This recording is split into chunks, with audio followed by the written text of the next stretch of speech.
उपमुख्यमंत्री एकनाथ शिंदे आणि भरत गोगावले यांच्यात बैठक होणार। रायगड पालकमंत्री पदाबाबत चर्चा होण्याची शक्यता, सूत्रांची माहिती।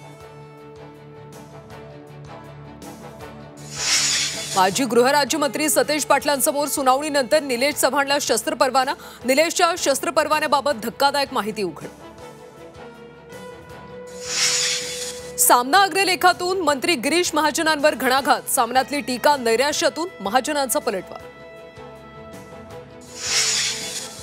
सुधाकर बडगुजर यांची शिवसेना उद्धव बाळासाहेब ठाकरे पक्षातून हकालपट्टी। पक्षविरोधी कृतीमुळे उद्धव ठाकरे संजय राऊतांच्या फोननंतर बडगुजर यांच्यावर कारवाई।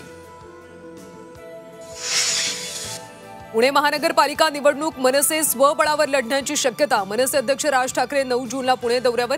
पदाधिकारी आणि कार्यकर्त्यांशी संवाद साधून निर्णय घेण्याची शक्यता। हेरगिरी प्रकरणी आणखी एका युट्यूबरला अटक। पंजाबमधल्या जसबीर सिंगला बेड्या। जसबीर सिंग गद्दार ज्योती मल्होत्राच्या होता संपर्कात। सिक्कीमच्या लाचेन इथून 113 जणांची सुखरूप सुटका। प्रतिकूल हवामानामुळे बचाव कार्यात अडथळे। अनेक जण पुरात अडकल्याची भीती।